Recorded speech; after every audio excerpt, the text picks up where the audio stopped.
अस्सलाम वालेकुम। Organo metallic compound को डिस्कस कर रहे थे। ऑर्गेनो मेटालिक कंपाउंड में आज जिस ऑर्गेनो मेटालिक कंपाउंड को डिस्कस करना है ये है organo copper compound. Organo copper compound काफ़ी ज़्यादा इंपॉर्टेंट है और इसको एक और नाम भी हम दे देते हैं बाज़ दफ़ा, वो कहते हैं Gilman reagent. Organo copper compound को गिलमैन रिएजेंट का नाम भी देते हैं। सबसे पहली दफ़ा इसको बनाने वाला साइंसदान गिलमैन ही था, जिसके नाम के ऊपर इसका नाम रखा गया गिलमैन रिएजेंट। जिसको पहली दफ़ा बनाने वाला साइंसदान कौन था? इट इज़ फर्स्ट, ये पहली दफ़ा फर्स्ट प्रीपेयर्ड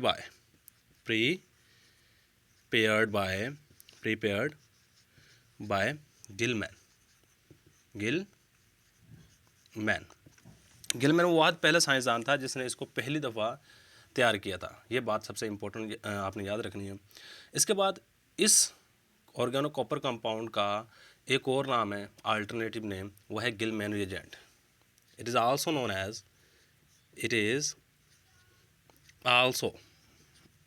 एज, ये जाना जाता है किस तरीके से जाना जाता है? It is also known as Gilman reagent. इसको गिलमैन रिएजेंट के नाम से भी जाना जाता है। ये काफ़ी ज़्यादा इंपॉर्टेंट बात है, तो इसको अच्छे तरीके से याद रखिएगा। इसके बाद याद रखिएगा मैक्सिमम ऑर्गेनो कॉपर कंपाउंड जो होते हैं ये प्रिपेयर किए जाते हैं इन सीटो। ये कहाँ पे प्रिपेयर किए जाते हैं? इन सीटो। मैक्सिमम, ज़्यादातर ऑर्गेनो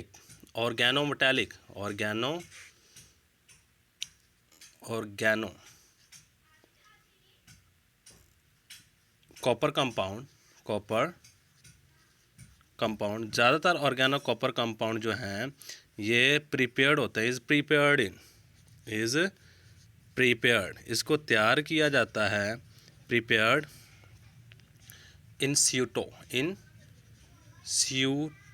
अच्छा, इन सीटो का मतलब ये होता है कि आपके पास कोई भी चीज़ इन सीटो का मतलब ये होता है कि आपके पास कोई भी ऑर्गेनिक कंपाउंड जो अकेला एग्जिस्ट ना करे, बल्कि वो सोल्यूशन के अंदर ही बनता है और सोल्यूशन के अंदर ही यूज़ हो जाता है, उस तरह के कंपाउंड को हम इन सीटो का नाम देते हैं। किस तरह कंपाउंड?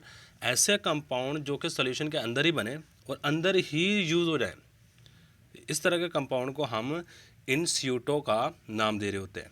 तो ये बात याद रखिएगा। अब इसकी थोड़ी छोटी सी एक डेफिनेशन है, तो डेफिनेशन को देखिएगा ऑर्गेनो कॉपर कंपाउंड को। ये कहता है जी, अगर डेफिनेशन की बात करें, बिल्कुल सिंपल सी डेफिनेशन है। डेफिनेशन कहता है जी, दोज ऑर्गेनो मेटालिक कंपाउंड ऐसे ऑर्गेनो मेटालिक कंपाउंड है, जिसके अंदर क्या होता है, इसमें आपने एक बात याद रखनी है, इन विच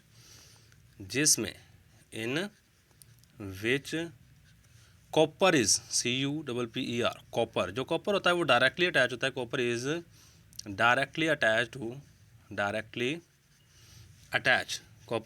अटैच्ड होता है, जुड़ा हुआ होता है टू, किसके साथ जुड़ा होता है? ये बात याद रखें, टू कार्बन एटम। इस तरह के कंपाउंड का हम नाम दे देते हैं, is called organo copper compound. मसलन आपको एग्जांपल दे देता हूँ। ये मेरे पास एक एग्जांपल है CH3, यहाँ पे H लगा दो, यहाँ पे भी H लगा दो, यहाँ पे इसके साथ देखें ये कॉपर जोड़ दी है, हमारे पास ऑर्गेनो कॉपर कंपाउंड है। लेकिन इसमें गौर करेंगे ना तो आपको पता चलेगा इसमें कॉपर डायरेक्टली कार्बन एटम से जुड़ा हुआ है। डायरेक्टली किसके साथ जुड़ा हुआ है? कार्बन एटम के साथ जुड़ा हुआ है। इसलिए हम इस तरह के कंपाउंड को ऑर्गेनो कॉपर कंपाउंड कहेंगे। ये थी जी इसकी एग्जांपल। इसके बाद आ जाइए इसकी जनरल रिप्रेजेंटेशन की बात कर लेते हैं। जनरली हम मुख्तलिफ तरीक़ों से भी इसको रिप्रेजेंट करते हैं। सही, आप अकेला कहते हैं RCU। जनरल रिप्रेजेंटेशन अगर देखेंगे, जनरली हम किस तरह रिप्रेजेंट करते हैं? जनरल रिप्रेजेंटेशन जनरली अमूमन हम इसको किस तरह रिप्रेजेंट करते हैं? अमूमन हम इसको रिप्रेजेंट करते हैं RCU। R क्या हमारे पास? R अल्काइल ग्रुप है। कोई भी चीज़ हो सकती है R की जगह पे, अल्काइल ग्रुप हो सकता है, रायल ग्रुप हो सकता है, कोई भी चीज़। और कॉपर हमारे पास मेटल है। सही है, ये हमारे पास की जनरल रिप्रेजेंटेशन के बाद हमारे पास मेन चीज़ आती है इसकी मेथड्स ऑफ प्रिपरेशन। हेडिंग दे दें, मेथड्स ऑफ प्रिपरेशन। इसकी तैयारी के तरीक़ाकार देखने लगे हैं। तैयारी का तरीक़ाकार काफ़ी ज़्यादा इंपॉर्टेंट है। क्योंकि हमारे पास पेपर अगर एग्जामिनेशन पॉइंट ऑफ व्यू से देखा जाए तो तैयारी के तरीकाकार काफ़ी ज़्यादा इंपॉर्टेंट है। और जो मेन चीज़ आपने याद रखनी है जहर में, वो ये है कि गिलमैन रिएजेंट। अगर इस तरह क्वेश्चन आ जाता है how we can prepare Gilman reagent, तो मतलब वही है कि how we can prepare organo copper compound, यानी कि गिलमैन रिएजेंट का नाम भी पूछा जा सकता है और ऑर्गेनो कॉपर कंपाउंड का भी नाम पूछा जा सकता है। ये काफ़ी ज़्यादा इंपॉर्टेंट है। सबसे पहला तरीकाकार है ट्रांस मेटलाइजेशन। पहला तरीकाकार क्या है? Trans metallisation. हेडिंग दे दो, ट्रांस मेटलाइजेशन। अच्छा, ट्रांस मेटलाइजेशन होता है कि आपके मेटल एटम एक दूसरे को एक्सचेंज कर दें, इसको हम ट्रांस मेटलाइजेशन कहते हैं। द प्रोसेस, ये ऐसा तरीकाकार है, द प्रोसेस इन विच, ऐसा तरीकाकार जिसमें इन विच मेटल एटम्स एक्सचेंज, ये बदल देते हैं एक दूसरे को, तब्दील कर देते, exchange each other in a chemical reaction, in a chemical reaction. इस तरह केमिकल रिएक्शन को हम ट्रांस मेटलाइजेशन कहते हैं। हम चाहते हैं कि इसकी एग्जांपल भी देख लेते हैं। ट्रांस मेटलाइजेशन हम किस तरह कर सकते हैं। सबसे पहले मैं ग्रिगनार्ड रिएजेंट लूँगा। ग्रिगनार्ड रिएजेंट हमारे पास होता है CH3MgBr। सिंपल मैं एग्जांपल ले रहा हूँ, मिथाइल मैग्नीशियम ब्रोमाइड ले रहा हूँ, मैग्नीशियम ब्रोमाइड, ये हमारे पास सिंपल सा ग्रिगनार्ड रिएजेंट है। सही, आपने क्या किया जी, इसका रिएक्शन करवा दिया क्यूप्रस क्लोराइड के साथ, CuCl के साथ। जैसे ही हम क्यूप्रस क्लोराइड के साथ रिएक्शन करवाएंगे, ट्रांस मेटलाइजेशन होगी। ट्रांस मेटलाइजेशन होगी। ट्रांस मेटलाइजेशन होने के बाद हमारे पास जो प्रोडक्ट बन रहा था, उस प्रोडक्ट पे गौर कीजिएगा।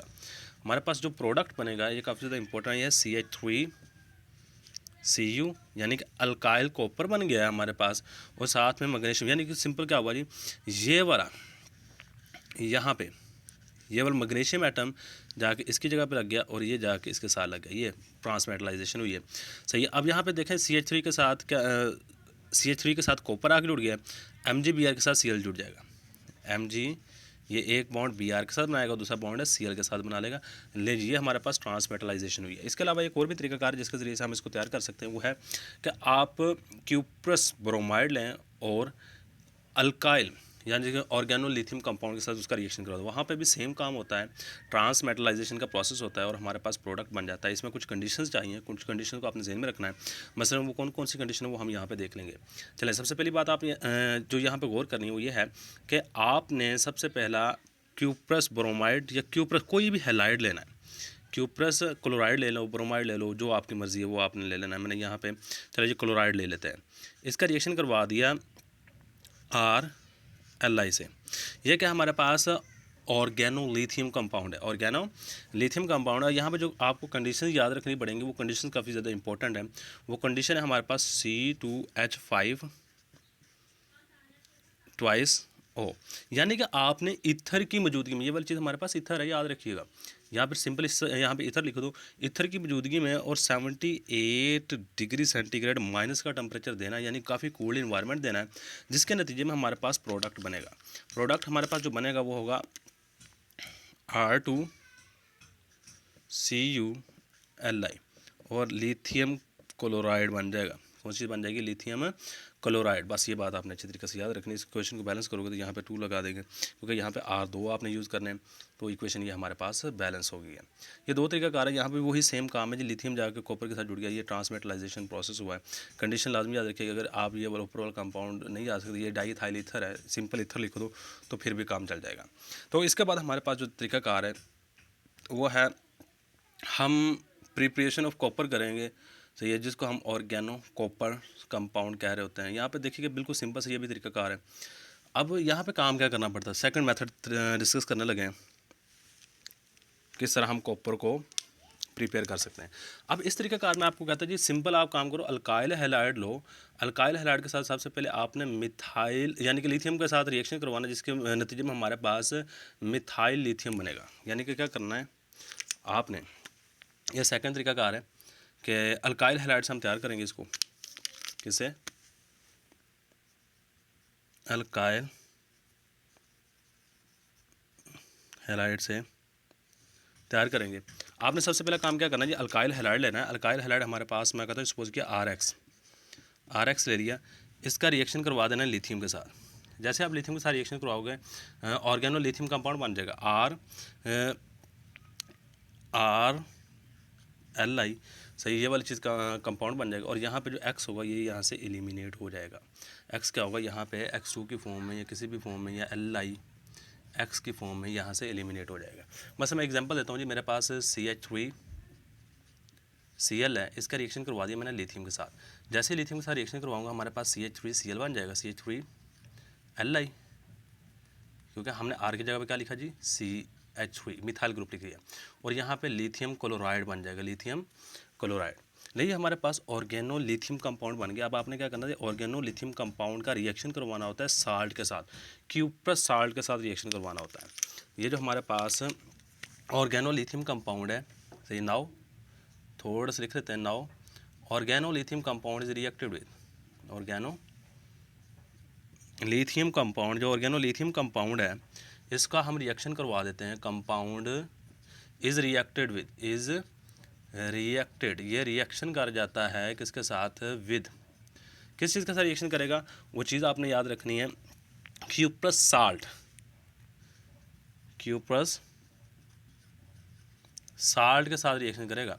मसला मैं कहता हूँ जी CuI, ये वाली चीज़ हमारे पास क्यूप्रस आयोडाइड है, क्यूप्रस आयोडाइड। जैसे मैंने ये वाली चीज़ ली है CH3Li, इसका रिएक्शन करवा दिया क्यूप्रस आयोडाइड के साथ। जैसे मैं रिएक्शन करवाऊंगा हमारे पास इसके नतीजे में ये वाली चीज़ बनेगी, 2 मिथाइल ग्रुप 2, और इसके बाद हमारे पास क्यूप्रस Li, और इसके साथ हमारे पास जो चीज़ बन रही होती है वो होती है LiI, या लिथियम आयोडाइड है। अगर इसको क्वेश्चन को बैलेंस करोगे यहाँ पे 2 लगाना पड़ेगा, क्योंकि यहाँ पे लिथियम 2 आ रहे हैं, तो आयोडीन भी हमारे पास 2 हैं। चलो, ये हमारे पास इक्वेशन बैलेंस हो गई है। तो अब आपने ये वाली चीज़, हमारे पास लिथियम का साल्ट बना, लिथियम आयोडाइड, क्या बना है हमारे पास, लिथियम आयोडाइड। अच्छा, अब यहाँ पे जो चीज़ आपने याद रखनी है वो काफ़ी ज़्यादा इंपॉर्टेंट भी है, वो ये है कि हमारे पास ये जो कंपाउंड बना है, ये वाला कंपाउंड बना है, इसको गिलमैन रिएजेंट भी कहते हैं। ये ऑर्गेनो कॉपर रिएजेंट्स को हम गिलमैन रिएजेंट का हमने यहाँ पे बात कर ली है कि इसको गिलमैन रिएजेंट का नाम भी दिया जाता है। ये आप बात जहन में अच्छे तरीके से बिठा लीजिएगा। बाकी ये जो प्रोडक्ट बना है इसका नाम भी याद रखिएगा। ये जो प्रोडक्ट हमारे पास यहाँ पे फॉर्म हो रहा है, इसका नाम हमारे पास बनता है कि लिथियम डाईमिथाइल क्यूप्रेट, डाईमिथाइल क्यूप्रेट, ये हमारे पास प्रोडक्ट का नाम है। चेक करें, हमारे पास 2 मिथाइल ग्रुप है, इसे हमने डाईमिथाइल कहा है, लिथियम, और क्यूप्रेट हमारे पास जो है ये कॉम्प्लेक्स बनता है, इसलिए हम इसको लास्ट में क्यूप्रेट का वर्ड इस्तेमाल कर रहे होते हैं। सही है। चलिए जी, हमारे पास ऑर्गेनो मेटेलिक कंपाउंड जो कि आज हमने डिस्कस करना था वो है ऑर्गेनो कॉपर कंपाउंड। इसका थोड़ा सा इंट्रोडक्शन किया है। इंट्रोडक्शन करने के बाद डेफिनेशन और मेथड्स ऑफ प्रिपरेशन, 2 मेथड हमने डिस्कस किए हैं। एक है ट्रांसमेटलाइजेशन ये है कि आप एक मेटल को निकालते हो, उसकी जगह पर कोई दूसरी मेटल लगा देते हो, और इस तरीके से हम ग्रिग्नार्ड रिएजेंट से, और दूसरे हमारे पास ये जो कंपाउंड इसको हम कहते हैं ऑर्गेनो लिथियम कंपाउंड, इससे हम तैयार कर सकते हैं। इसके बाद अल्काइल हैलाइड का इस्तेमाल करके उससे भी हम ऑर्गेनो कॉपर कंपाउंड को प्रिपेयर कर सकते हैं। इससे जो हमारे पास प्रिपेयर हो रहा था वो लिथियम डाईमिथाइल क्यूप्रेट होता है। ये काफ़ी ज़्यादा इंपॉर्टेंट है, और इस चीज़ को हम गिलमैन रिएजेंट का नाम देते हैं। ये सबसे इंपॉर्टेंट बात है, इसको आपने लाजमी जहन में रखना है। चलिए जी, इसका एक स्क्रीनशॉट ले लें। यही हमारे पास आज के लेक्चर में। अल्लाह हाफिज़।